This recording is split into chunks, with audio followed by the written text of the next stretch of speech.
Eh bien, nous voici sur le point de voir la seconde partie du groupe multifamilial dirigé par le docteur Jorge García Badaraco. Pour continuer cette séquence illustrative, dis-moi, Jorge, ce que nous allons voir et ce que j'ai pu analyser avec toi, c'est un aspect de la violence, n'est-ce pas?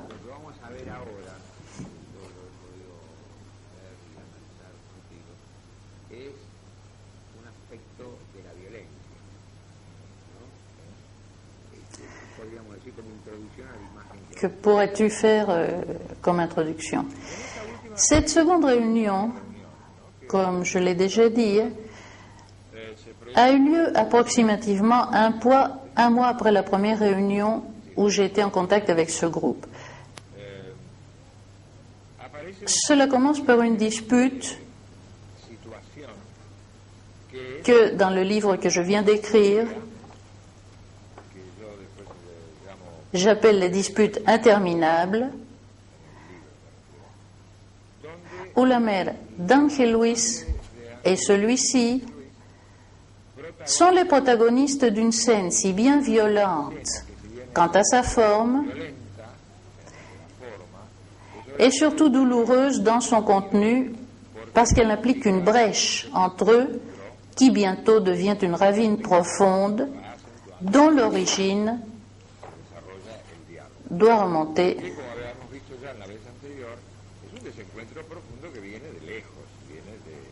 Ça doit remonter plus que sûrement à l'enfance du patient, étant donné la façon dont sa mère continue de le traiter avec ce déployé autoritaire primitif dont nous parlions l'autre jour, chose plutôt grotesque en vérité, mais qui met en évidence la situation profonde de la difficulté existante entre eux, et ceci plus sûrement depuis des années.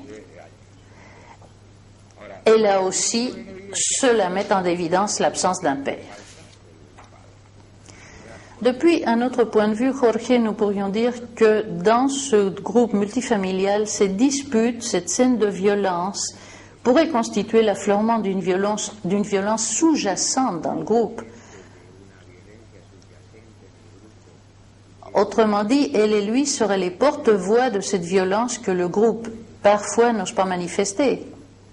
Oui, on pourrait voir cela comme ça aussi.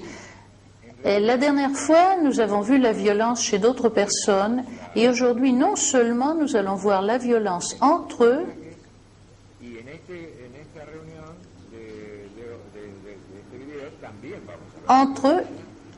et entre d'autres.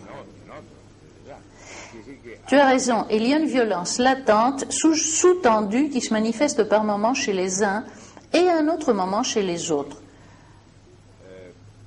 Le contenu en est similaire sous quelques aspects. C'est le conflit qui se présente.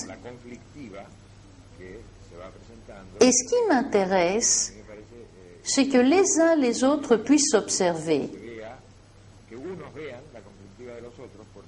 Ça leur permet de se voir comme dans une glace. Ça leur donne l'occasion de pouvoir y penser ensuite. Autrement dit, on peut penser bien plus à ce qui arrive aux autres qu'à ce qui t'arrive à toi. Ce qui t'arrive à toi est bien plus représenté. Alors, au moment où tu es le plus pris,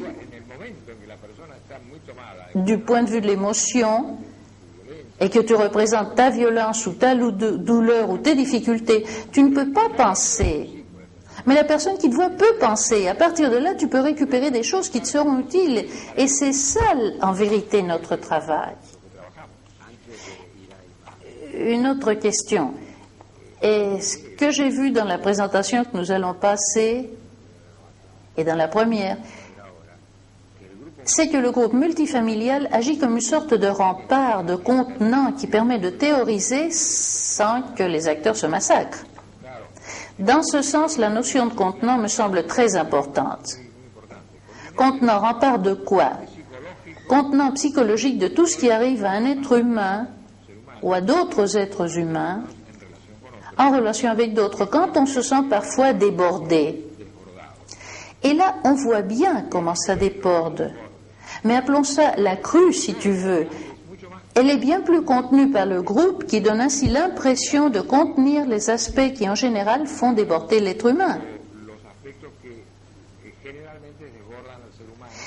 Et quand celui-ci n'a pas de contexte où se déborder, eh bien, il devient fou. Là, cette folie momentanée, cette crue de chacun, le contexte psychosocial et la structure multifamiliale permettent de la contenir et donnent le temps de penser, d'élaborer cette crue. Parfait. Bon, eh bien moi je vais parler. J'ai jamais eu ni un oui ni un non avec mon fils. Depuis qu'il est tombé malade, je suis venue ici, il était tranquille, il n'a jamais été... Bon, ça m'est arrivé, il ne m'a jamais dit de gros mots comment il m'en a dit l'autre fois qu'il m'a dit des horreurs, mais il ne m'a jamais rien fait, ni fait mal, ni rien. Et il me tient bien compagnie. Quand il est là-bas, il me tient bien compagnie. Il est bien tranquille. Je suis très tranquille avec lui à la maison. Mais cette semaine, je ne sais pas ce qui lui est arrivé. J'étais déjeuner, je lui donne à manger dans la petite salle à manger. C'est ça la rancune qu'il a, qu'il fait qu'il tombe malade et je l'emmène ici. C'est de ça qu'il m'en veut, qu'il tombe malade et je dois l'amener. Docteur, il n'y a rien, il n'a pas été agressif avec moi, mais cette fois, j'ai eu peur de lui. Mais il n'a jamais eu des privautés avec moi. Il n'a jamais été un mauvais fils. Il a toujours été un fils bon et affectueux. Mais une fois, tu m'as dit que j'étais un enfant de salaud. Bon, bien sûr, parce que tu m'en as tant dit. Je me suis tirée sur le lit, jetée sur le lit en pleurant. Il me disait putain, putain, putain, putain. Et je lui ai dit que je me sentais pas aimée. Bon, ben voilà, docteur. Il se sentait très mal ce jour-là. Et il m'a dit un tas de choses que je n'entendais pas de lui, qui m'ont fait bien du mal. Mais en fin de compte, l'autre jour, je suis venue le chercher, et parce que c'est mon fils et je l'aime bien. Je suis venue le chercher, je l'ai emmené de nouveau à la maison, et après, lui tout seul, il est revenu, lui tout seul, et il est revenu ici. C'est ça, si je suis revenu tout seul, c'est parce que tu m'avais fichu dehors. Ce jour-là, non, je t'ai pas fichu dehors. Ce jour-là, tu m'as dit, tu t'en vas d'ici. Moi, je t'ai dit, j'ai un permis de 3 jours, je suis bien conduit pendant une semaine à l'hôpital. Écoute, ce jour-là, quand tu m'as dit tant de choses, que tu m'as dit putain, putain, putain, au lit, et tant de la famille, je n'entendais pas de toi, je t'ai dit, Angel Louise, va-t'en à l'hôpital parce que je ne veux pas de toi. Va-t'en, va-t'en, va-t'en, pour l'amour de Dieu. Et il m'a dit, je m'en vais pas parce que ici, je suis chez moi. Oui, il est resté. Mais quand ça lui a paru bien, il s'en est allé. Et moi, je suis tranquille, je suis restée bien tranquille. T'as dit la police pour qu'elle m'enferme? Non, j'ai parlé de la police pour lui faire peur parce que vous ne savez pas. Je veux dire, je ne sais pas ce que je vais faire de cet enfant. Je crois que ce que nous venons de voir, c'est un bon exemple de ce que nous disions au début, n'est-ce pas, Jorge? Que peux-tu commenter? Il y a tant de choses à dire. Mais nous devons synthétiser. Il s'agit d'un homme marié avec 2 filles, mais en sa condition de malade mental, il en a été réduit à n'être que l'enfant de sa maman. Et elle le traite comme tel. La preuve, elle l'appelle cet enfant. Elle l'emmène chez lui, elle le ramène à l'hôpital quand il a une rechute, etc. Les reproches sont effrayants. Elle dit qu'il l'a battu ou menacé de lui faire du mal, et il dit qu'elle l'a traité d'enfant de salaud, et ensuite elle l'a menacé d'appeler la police parce qu'il l'avait menacé avant.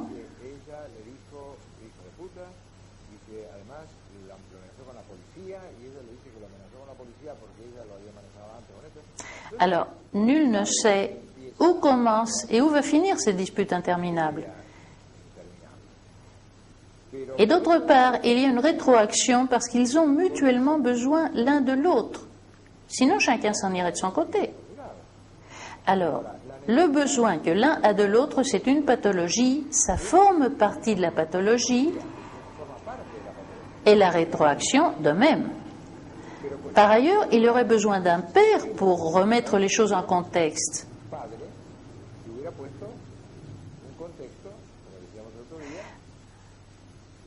Lacan appelle ça la loi. Bon, appelons ça la loi si nous voulons. Un contexte qui incorporerait une présence et permettrait de trianguler cette situation, ce qui n'est pas le cas ici, parce qu'il y a une symbiose pathologique et pathogène entre deux. Mais ils ne permettent pas non plus l'inclusion d'un tiers. La dernière fois, nous avons assisté à l'inclusion d'un tiers, moi en l'occurrence, et nous allons la revoir à un autre moment aujourd'hui un peu plus tard. Dans ce cas, répétons-le, ils ne permettent pas l'entrée d'un tiers et c'est très facile à vérifier. Tout ceci est très douloureux.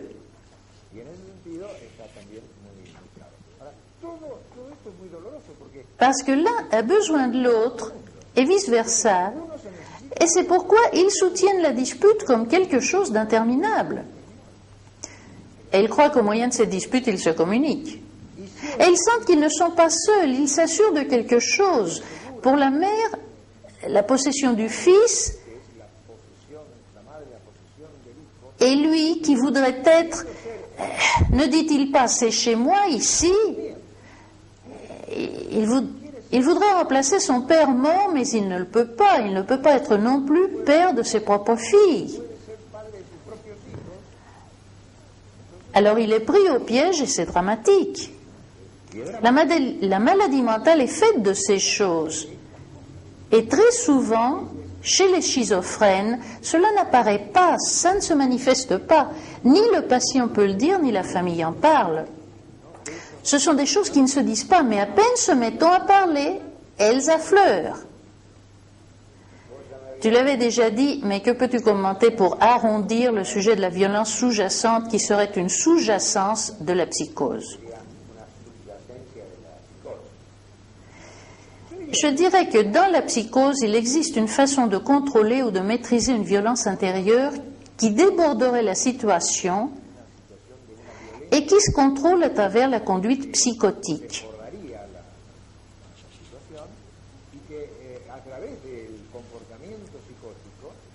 Se contrôle, mais aussi se congèle. Alors il n'y a plus de dynamique. Il y a quelque chose de statique, stéréotypé, répétitif, qui construit les symptômes. Et les symptômes répètent et condensent pathologiquement ces situations et la violence qu'elles comprennent. Tout ça se cristallise. Ça se cristallise par exemple dans la schizophrénie. Ici, il ne s'agit pas d'un schizophrène, c'est un maniaque dépressif. Et le maniaque dépressif entre et sort maintes fois de l'hôpital parce qu'il ne peut pas apprendre. Il ne se prépare pas pour affronter la vie parce qu'il est toujours en train de répéter.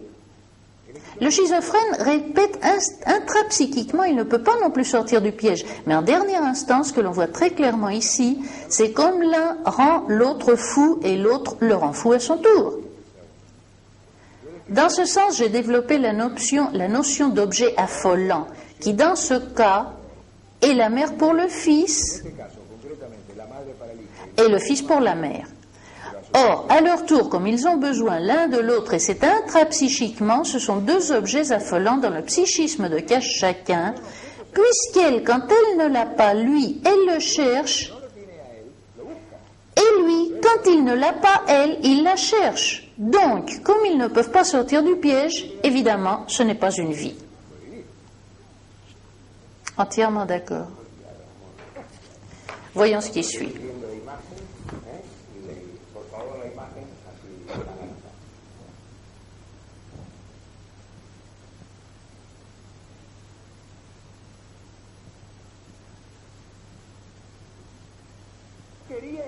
Je voulais inclure ce sujet parce que je pense que même dans les moments les plus violents, si on peut les inclure ensuite, ils deviennent positifs.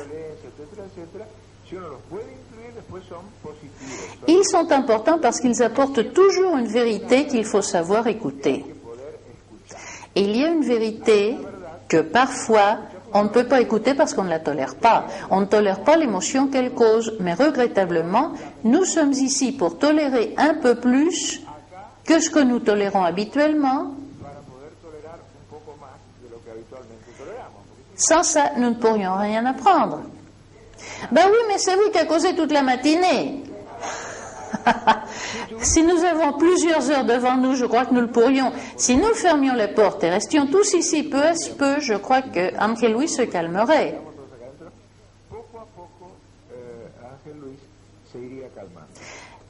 Je crois. Mais nous n'avons pas beaucoup de temps devant nous.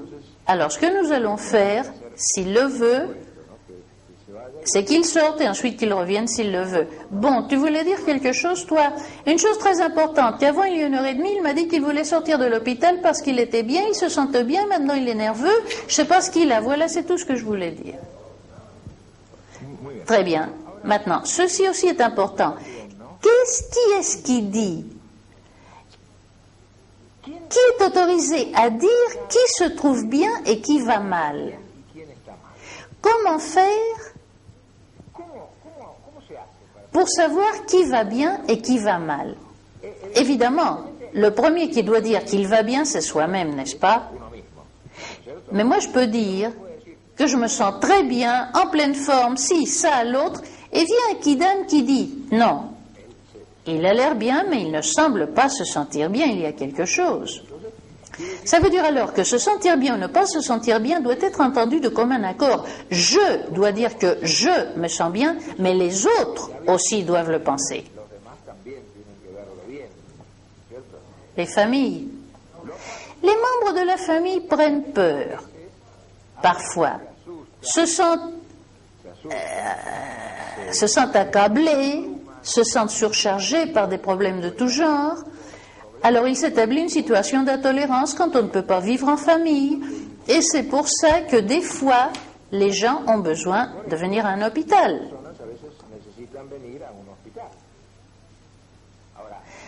Il y a quelque chose, je voudrais qu'ici, que les gens de ma famille viennent ici, parce que ma famille ne vient jamais. Je les invite tous les lundis que le bon Dieu fait, mais maintenant ils ne peuvent pas venir. Je voudrais qu'ils viennent pour qu'ils me connaissent, pour qu'ils connaissent mes problèmes.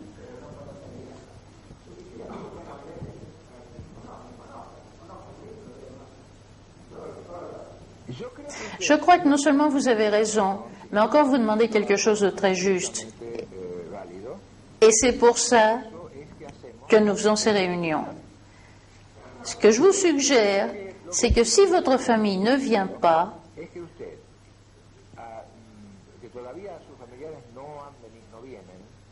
ou jusqu'à ce qu'elle vienne, que vous essayiez de trouver une famille remplaçante en nous autres. Et que vous vous prépariez pour mieux vous entendre avec votre vraie famille, dans la mesure où vous vous entendrez mieux avec nous autres. C'est une façon, un moyen de pouvoir se préparer. J'ai pas de communication avec ma famille, j'ai des problèmes, je discute avec mon père, avec ma mère, pour des choses qui vont mal dans notre commerce, pour des choses que je rate, des fois pour un tarif, est-ce que je ne sais pas pourquoi ils ne veulent pas venir.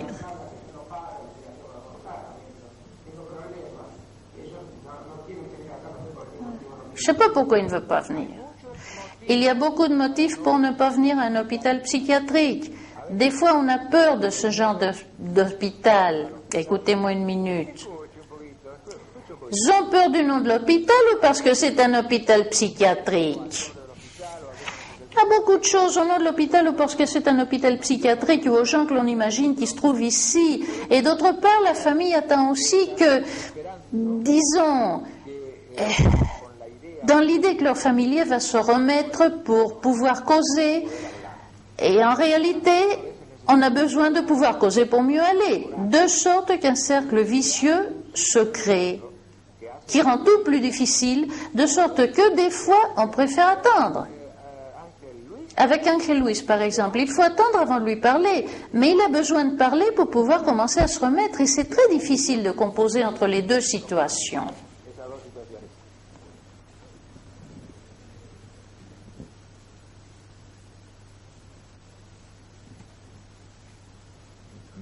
Il me semble que nous essayons de trouver la façon de nous aider un peu plus pour tenter de voir comment manœuvrer des moments de forte violence, surtout dans la famille.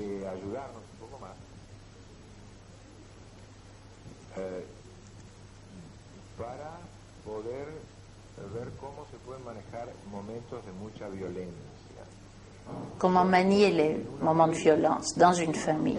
Bon, dans mon cas, il y a une situation assez semblable avec ces disputes dans la famille. Moi, cette fin de semaine, je me suis disputée très fort avec mes parents et j'ai un peu pris la décision de revenir ici parce que je ne me sentais pas bien à la maison. Je crois que le docteur a raison. Ça a à voir avec le besoin qu'on a de se communiquer avec la famille directement ou avec quelqu'un d'autre. Chez moi, on est très déconnecté en ce moment. Je ne sais pas si j'en suis coupable. Si oui, ça se trouve, mais si nous n'y mettons pas du nôtre, chacun d'entre nous, est-ce que je sais, l'intention de nous améliorer, je crois que nous n'y arriverons pas énormément. Par exemple, aujourd'hui, ma famille n'est pas là.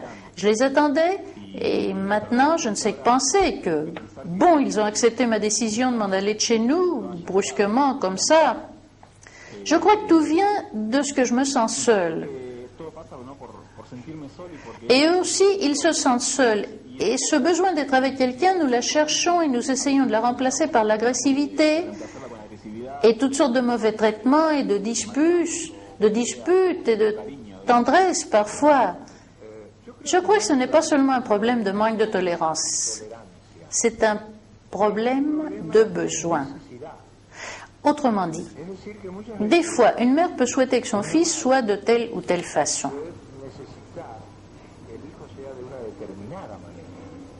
Mais c'est un besoin à elle. Quand le fils est différent de ce qu'elle attendait, elle ne tolère pas que ses souhaits ne s'accomplissent pas ou ne satisfont pas le besoin qu'elle a d'avoir un fils qui soit excellent ou très intelligent, etc. Quelqu'un qui marche très bien lui donne des satisfactions. Et bien souvent, ça n'arrive pas. D'autre part, ne pas être soi juste, comme tes parents l'espéraient, cela très souvent fait naître des sentiments de culpabilité. Tu sens que tu es un mauvais fils, et sentir qu'on est un mauvais fils te fait sentir très mal. Je crois que tout ce que vous venez de dire, vous avez en grande partie raison. Moi, des fois, je pense que la famille veut que soit on soit comme elle veut, c'est-à-dire pas réellement ce qu'on est. C'est-à-dire la famille veut construire quelque chose qui soit en accord avec ses goûts. Je ne sais pas comment le dire. D'accord avec ce qu'elle veut. Et comme quand elle veut, il se forme une crevasse, il se crée un manque de communication, il se crée un tas de choses. Moi, c'est ce qui m'arrive avec ma tante. Je lui suis très reconnaissant, elle se préoccupe pour moi.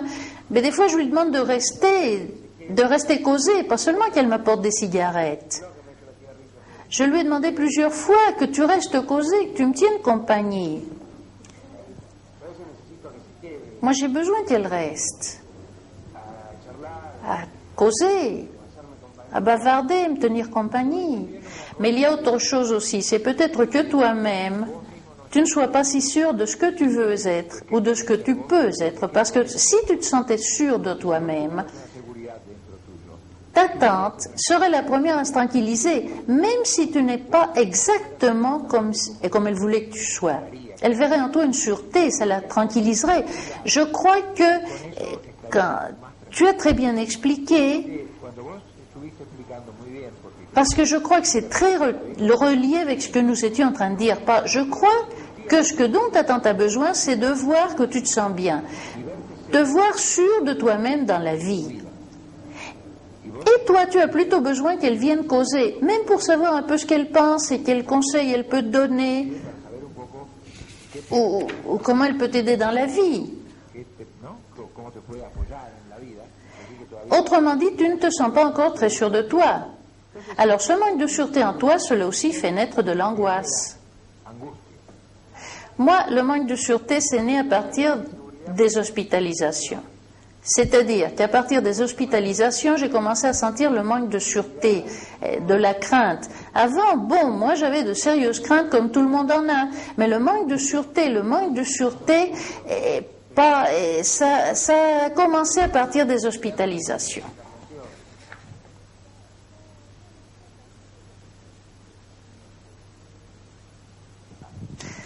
L'hospitalisation peut faire naître un manque de sûreté parce que tu te dis, mais alors, je suis donc malade. Mais une hospitalisation peut aussi devenir le point de départ pour faire naître de la sûreté. Je ne sais pas si je m'explique. Autrement dit, parce que c'est le moment ou un moment de la vie où l'on peut réviser un tas de choses de sa vie passée. Des choses qui, d'une façon ou une autre, t'ont conduit à devoir t'hospitaliser. Et à partir de l'hospitalisation, tu peux acquérir plus de sûreté en toi-même que tu n'en avais avant. Suis-je clair? Parce que des fois, la sûreté que tu avais avant n'était pas entièrement sûre. Tu croyais que tout allait bien, mais soudain, tu fais une crise parce que tu te retrouves dans une situation que tu ne sais pas comment manœuvrer. Alors, à partir de ce moment-là, si tu peux réellement penser plus à fond à une quantité de situations différentes, à partir de ce moment-là, tu commenceras à mieux aller parce que tu te trouveras en meilleures conditions pour faire face à la vie. Il ne s'agit pas de sortir d'ici en se sentant bien comme tout est bien gentil avec un peu de médicaments, parce que ce problème, c'est justement ce dont parlait la mère d'Angel Luis l'autre fois, quand elle a déclaré qu'il allait rester ici jusqu'à ce qu'elle dise le contraire, et avec les médicaments qu'il doit prendre, et elle les lui fera prendre tambour battant, etc., etc. J'ai jamais dit ça. Oh que si. Et vous le disiez parce que vous êtes persuadé que c'est comme ça que l'on résout les problèmes des gens, mais ce n'est pas comme ça. Bon, Fabien, moi je l'écoute un peu, je me sens un peu déconcerté. Et Fabien lui-même ne sait pas ce qu'il veut. Il ne le sait pas. Lui, aujourd'hui, il veut une chose, demain il en veut une autre, et après-demain une autre encore. Et je pense que ni moi, ni lui, sommes en condition de décider ce qui lui convient. Lui, ce manque de sûreté, il la transmet. Il la transmet parce que on a un projet et ensuite voilà qu'il en a un autre. Alors ce n'est pas son manque de sûreté à lui. C'est le manque de sûreté de tout le monde d'un côté. Quant à ce qu'il dit, qu'on ne l'accompagne pas, parce qu'en définitive, c'est ce qu'il vient de dire, qu'on ne l'accompagne pas, etc., il voudrait qu'on vienne tout le temps. Il sait que nous autres, moi surtout, nous avons des obligations. Je travaille dans ce que je peux, mais enfin je travaille. À part ça, j'ai mon temps occupé avec ses enfants à lui. Parce que quand sa femme ne peut pas, je vais les chercher à l'école, et s'il faut leur donner un vaccin, j'y vais. Donc ça veut dire que même si je ne consacre pas mon temps personnellement à lui d'une façon ou d'une autre, si je le fais. Je crois que tout ceci est très intéressant, et pourquoi? D'après ce que j'ai compris, Fabien a mentionné qu'il se sent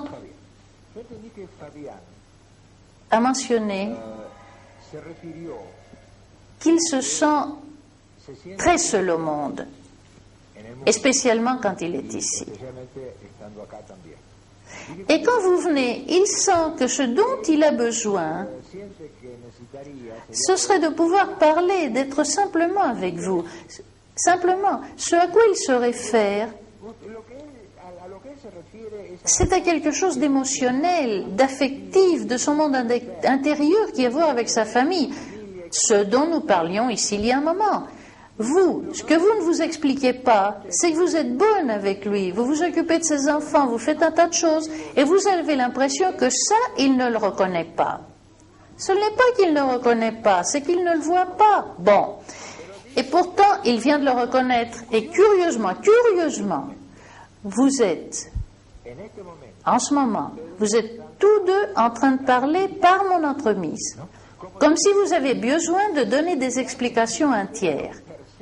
Et moi, j'ai l'impression qu'il y a grand besoin de compter sur un tiers. Il y a toujours des fils et des mères seuls, sans la présence d'un père. Ici présent, il y a très peu de pères. Vous devez être le seul au milieu de toute cette communauté. Autrement dit, il manque quelque chose de base dans toute cette situation. Il manque le père.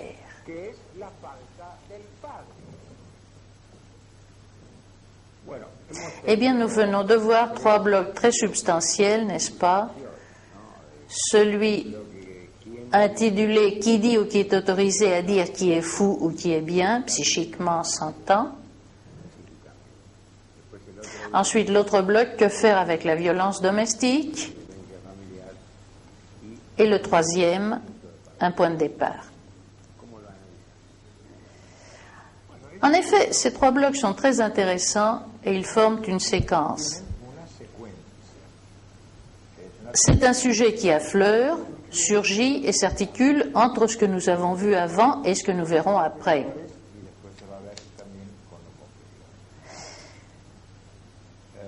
Le sujet dénommé « Qui est autorisé à dire qui se sent bien et qui se sent mal » est quelque chose de profond qui, bien sûr, peut donner lieu à un développement bien plus ample que celui qui s'est produit dans ce groupe et qui devrait aussi donner lieu à un développement théorique bien plus large. Mais ce que nous sommes en train de commenter, c'est ce qui se passe dans ce que nous avons vu. Autrement dit, l'idée, c'est que l'autre qui est mal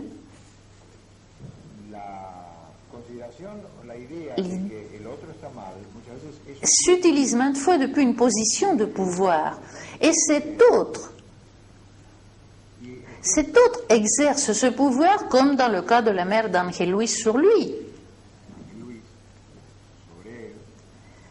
À son tour, Salvador se défend bec et ongle contre cet exercice de pouvoir de sa propre mère.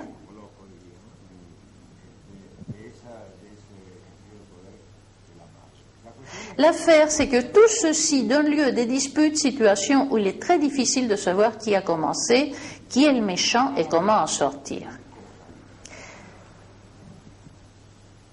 C'est un aspect de la violence domestique. Donc, ce que je dis à un moment donné, c'est, eh bien, nous voilà tous ici dans l'idée de pouvoir apprendre, chacun de nous, que faire face à la violence familiale. Maintenant, savoir que faire n'est pas seulement un problème de savoir intellectuel, c'est aussi savoir comment manier les émotions, et les émotions non seulement dans soi-même, mais en relation avec les autres. La psychanalyse, par exemple, en traitant l'inconscient, prétend justement faire savoir à la personne qui s'analyse quels sont ses conflits et qu'en faire, ayant appris à les penser. Mais d'autre part, la psychanalyse individuelle manque du contexte qui te permettra d'apprendre que faire de la violence de l'autre ou de quelle façon l'autre te rend fou. Comment se produit la rétroréaction entre la folie de l'un face à l'autre? Et c'est ce que nous voyons dans le contexte dans le contexte familial. Mais dans le contexte multifamilial, comme tu le vois, il est non seulement possible de contenir la violence, mais également de savoir que faire à ce sujet. Parce que dans le nœud du contexte familial, de la thérapie familiale, la ressource, c'est l'interprétation ou la connaissance selon la perspective utilisée, c'est-à-dire une interprétation psychanalytique, s'il s'agissait d'une thérapie familiale psychanalytique, une interprétation systémique qui consiste à démonter les systèmes, et une interprétation cognitiviste pour savoir ce qui se passe à l'intérieur de chacun.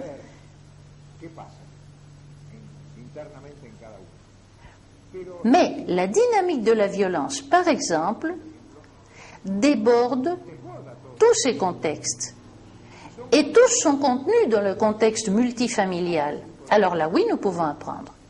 C'est un sujet qui est devenu assez à la mode depuis ce livre, L'intelligence émotionnelle, qui a mis en évidence qu'il existe une sorte d'intelligence pour savoir manier les émotions, chose qui se perd quand les émotions inondent l'intelligence et la bloquent. Cela, en réalité, nous le savions déjà parce que cette intelligence, c'est la capacité de pouvoir penser, ce que nous avons parlé plusieurs fois avant, n'est-ce pas? Comment apprendre à avoir la capacité de tolérer la violence, aussi bien interne qu'externe, pour pouvoir continuer de penser. Avant, quand tu as éclairci la relation entre la mère d'Angel Luis et lui, tu m'as dit entre nous, et que peut-être tu aurais dû intervenir d'une autre façon au moment de la grande violence d'Angel Luis. Évidemment, si je m'étais conduit avec plus de désinvolture, parce qu'à ce moment-là, je ne faisais que les connaître, comme je viens de te le dire. Et cette violence m'envahit moi aussi, crois-le. Mais en général, dans une situation comme ça, ce que j'aurais pu faire, c'eût été inviter Angel Luis à s'asseoir à mes côtés, et même faire asseoir sa mère de mon autre côté. Et comme on le voit dans cette seconde partie, j'aurais pu manier bien mieux la situation. Et peut-être Angel Luis n'aurait pas dû quitter le groupe. Angel Luis peut-être n'aurait pas dû s'en aller. Et si nous avions eu plus de temps, comme je le fis remarquer, nous aurions pu l'inclure. Ça avait été mon intention tout le temps, parce que sinon les autres peuvent avoir la sensation de vivre une situation traumatique sans échappatoire. Et c'est très important. Ce qui est important, c'est pouvoir montrer à tout le monde, à tout le groupe, que toutes les situations ont une solution possible et que nous pouvons l'atteindre. Ce que tu viens de dire, situation sans échappatoire, ça ne se réfère qu'à ce moment-là, n'est-ce pas? Parce qu'en réalité, il y a une échappatoire, il y a toujours une sortie. Mais le point de départ? Le point de départ, c'est quelque chose de très intéressant parce que Fabien nous explique comment, à partir des hospitalisations qu'il a eues, il a commencé à vivre des situations d'insécurité.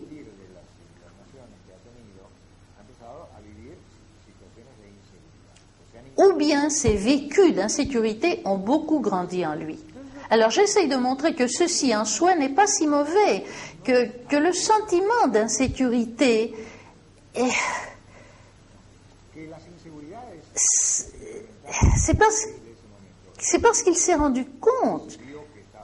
Il s'est rendu compte qu'il était malade. Qu'est-ce que je vais faire? Que va-t-il m'arriver? C'est dans ce sens que d'autres insécurités apparaissent. Mais si nous tenons mieux compte de tout ce que nous faisons, le temps où nous sommes hospitalisés peut devenir le point de départ pour faire naître plus de sûreté.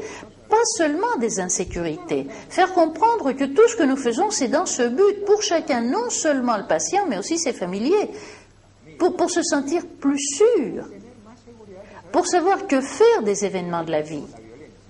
Alors je crois qu'en ce moment se généralise ensuite, cela se convertit en un apport de tous les autres patients,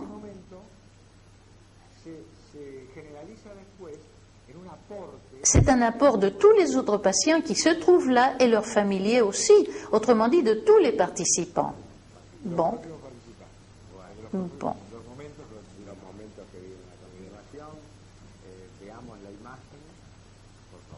Eh bien, voyons. Quand j'ai eu mon occasion de faire un cours, moi,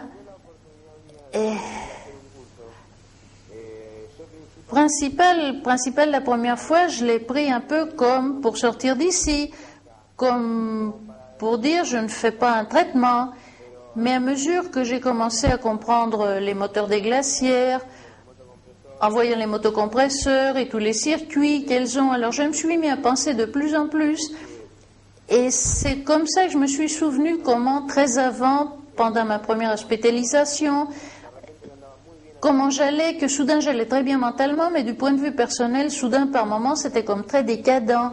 J'avais mes moments de décadence. Vous voulez dire de dépression, comme de tristesse ou d'amertume? Non, pas que je déprime, non. Et plutôt comme le manque d'une personnalité.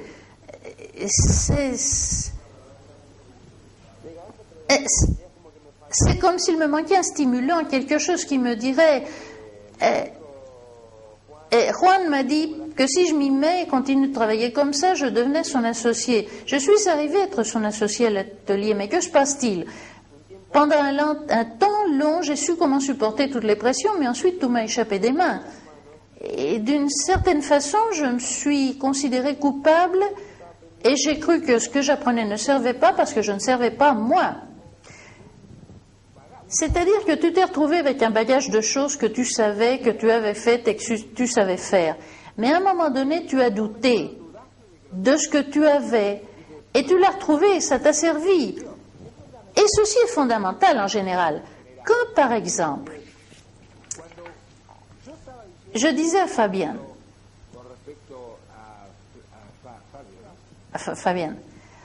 quand je lui parlais de son insécurité, c'est probablement pas parce qu'il ne s'est pas encore retrouvé ni reconnu les capacités qu'il a, parce qu'il a des doutes. Il est bourré de doutes.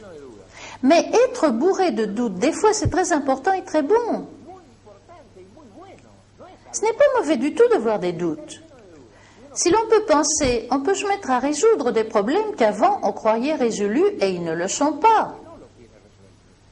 Parce que par le travers des doutes, on peut avoir à penser des choses auxquelles on n'avait jamais pensé avant et c'est très positif.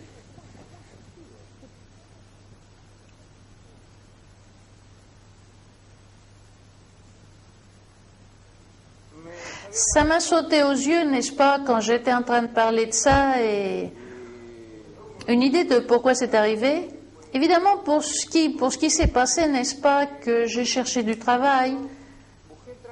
Et disons, dans un atelier, comme pour pouvoir m'arranger, pour pouvoir me tirer d'ici, pas, sinon comme pour pouvoir sortir, tu vois, sortir, tu vois, m'en aller, qu'on me donne la sortie définitive, est-ce que je sais. Et quand je suis entrée au travail le premier jour, la première chose que j'ai trouvée, c'est que le travail me plaisait vraiment. Et il m'est arrivé à lui, comme à lui dans son travail, qui se souvenait de choses antérieures qui lui étaient arrivées. Et je me suis souvenu de l'école primaire quand nous faisions les petits avions. Je ne sais pas si tout le monde a fait ces petits avions avec du contreplaqué et avec du papier paraffiné. Ces petits avions, moi je me suis souvenu de ça. Qu'on les faisait, on les faisait avec tant d'enthousiasme, il y avait de l'émulation. Il y avait de l'émulation pour savoir qui les faisait plus vite, qui finissait le plus vite, lequel volait le plus loin. Et ici aussi, il y a la compétition. Mais généralement, justement, ici, aussi bien Gabriel que César, et je crois aussi que Fabienne est un peu dans le même cas, ils cherchent à faire des choses. Cela surgit de notre intérieur, et quand cela surgit de nous-mêmes, nous nous sentons très contents. Autrement dit, ce n'est pas que nous retenions ici quelqu'un qui a des difficultés. C'est la personne, quand elle découvre qu'elle a des ressources, comme toi, Gabriel, ou comme César et Gustavo,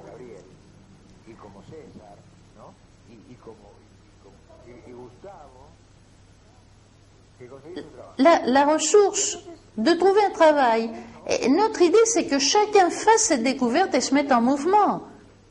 Ce n'est pas forcé que ce soit le médecin qui décrète la sortie définitive. Je ne sais pas, bien sûr en ce moment je ne me sens pas sûre du tout quant à lui parce qu'aujourd'hui je voulais qu'il vienne, je lui ai dit allons, commençons de nouveau, unissons la famille. Et il m'en coûte d'unir la famille, il m'en coûte de parler avec mes enfants. Bon, nous venons juste de voir une séquence sur la découverte des propres ressources.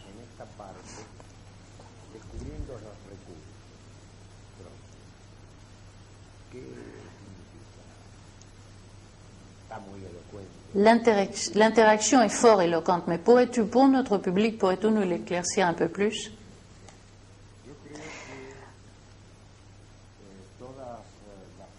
En ce siècle, nous avons vu apparaître plusieurs formes de psychothérapie, surtout après l'avènement de la psychanalyse, et ensuite il en est apparu d'autres directement nées de la psychanalyse. À présent,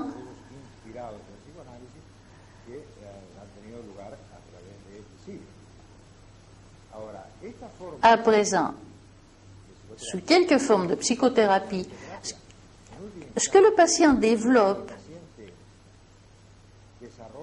ce sont des ressources psychologiques que nous pouvons appeler des ressources authentiques du moi, afin de résoudre ces conflits, affronter sa relation avec les autres, affronter les problèmes généraux et faire face à la vie.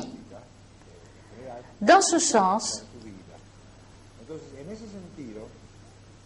ce que fait la psychanalyse, rendre conscient l'inconscient, c'est une façon de nous faire développer nos propres ressources. La thérapie familiale, pouvoir vivre ensemble, pouvoir manier l'agressivité familiale, développer une meilleure capacité à la tolérance dans la relation avec l'autre, ce sont aussi des façons de développer nos propres ressources. La thérapie de groupe fait pareil. En dernière sorte, ce que nous voyons dans ces groupes multifamiliaux, c'est le développement des propres ressources. Cela fait que se découvrent plus de ressources thérapeutiques parce que, par identification, la thérapie de groupe peut prendre plusieurs choses des autres, aussi bien dans la façon de penser que dans le fait de se voir refléter dans les propres conflits des autres. Comme par exemple observer les solutions que d'autres ont adoptées, qui sont des possibilités auxquelles, si ça se trouve, on n'irait pas penser. Cette mère, Martha, que nous avons entendue juste à la fin, celle qui signale qu'elle ne peut pas parler à ses enfants et qu'elle ne sait que faire, peux-tu nous préciser un peu plus? Nous n'avons pas pu en montrer plus long parce que cette partie était endommagée. Quelle pourrait être la réponse à savoir que faire?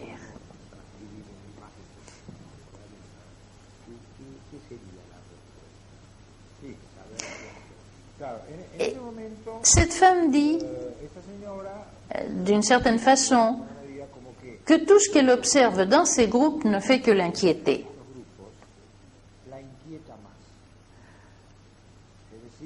Autrement dit, cela ne fait que lui donner de plus en plus de doutes.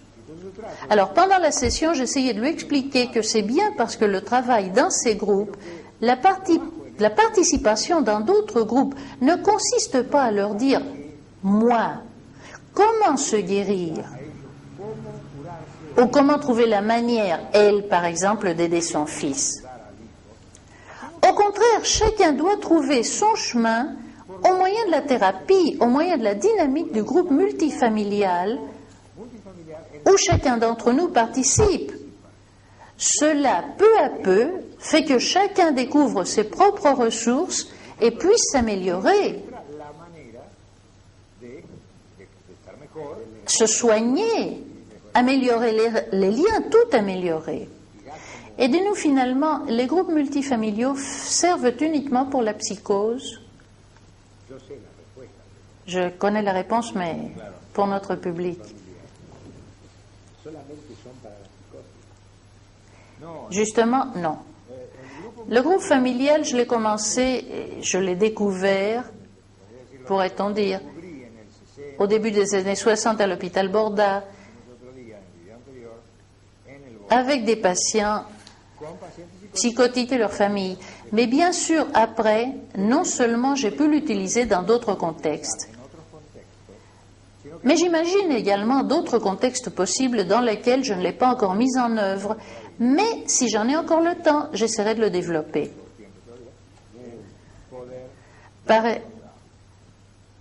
Par exemple, dans la médecine générale, spécialement en pathologie psychosomatique, dans les maladies psychosomatiques qui possèdent un composant émotionnel très important. Ce composant émotionnel s'active, se déclenche en général au sein de la dynamique familiale bien plus tôt que depuis le seul inconscient. Qu'un patient psychosomatique se soit bénéficié d'un long traitement psychanalytique, c'est quelque chose de bien connu. Nous autres psychanalystes, nous le connaissons depuis longtemps. Mais dans ces groupes, le bénéfice survient bien plus rapidement, car les conflits qui surgissent dans ces groupes ont beaucoup à voir avec la pathologie psychosomatique. La tension artérielle élevée, les gastrites, les ulcères d'estomac, la colite ulcéreuse et un tas d'autres choses. En général, ce sont des symptômes déclenchés par des interdépendances pathogènes dans la famille. Ici, par exemple, si l'un des patients, comme ceci, pour une question de violence familiale devient fou, Un patient psychosomatique, lui, tombe malade. Il ne devient pas fou, c'est son corps qui tombe malade. On pourrait dire qu'il devient fou du corps, mais pas de l'esprit. Ces groupes constituent un contexte où l'on peut enseigner la psychiatrie mieux que dans un autre type de groupe, parce qu'ici, tu peux enseigner ce que c'est qu'une interprétation psychoanalytique proprement dit. Parce que tu peux voir dans ce contexte l'analyste qui l'a fait. De quoi parle-t-il? À quoi vise-t-il? Qu'est-ce que le transfert, le contre-transfert, le narcissisme? Surtout le narcissisme pathologique et tous les dynamismes que la psychanalyse a mis en évidence. On peut les voir ici à la loupe. Il en va de même avec la thérapie systémique, parce que le système familial peut se travailler ici, suivant la forme systémique, avec les idées systémiques, dans un contexte multifamilial où ces mêmes phénomènes considérés du point de vue systémique sont examinés à la loupe. Et ainsi, les différences techniques peuvent être comprises dans le contexte multifamilial. Vois-tu pourquoi cela m'enthousiasme-t-il? C'est parce que ce contexte multifamilial te permet d'inclure de différents types de pathologies ou de différents types de problématiques. C'est un contexte juste pour résoudre des problèmes. Et d'autre part, il te permet d'utiliser différentes façons de penser, c'est-à-dire tu peux avoir recours à toutes sortes d'écoles et il est possible de les intégrer dans le contexte multifamilial. Eh bien, nous voici arrivés au final. En tant que collègue du Dr García Badaraco, je me suis placé dans son sillage au cours des années 60. J'ai tenté de l'imiter et j'en suis témoin. Les résultats sont spectaculaires. Exactement comme il l'a signalé. Au nom de la Fondation Stern et en mon propre nom, puisque je dirige les enregistrements sur la santé mentale pour la Fondation, nous voulons remercier le Dr García Badaraco pour ses apports. Et également, voici une annonce, à présent que je travaille avec lui, nous avons parlé de tout ça et il est très possible que nous ouvrions à la Fondation Stern un cours de formation de 3e cycle universitaire en psychiatrie qui versera sur les groupes multifamiliaux. Bueno, nuevamente agradecerle al doctor García Badaraco y pronto vamos a hacer la próxima grabación. Gracias.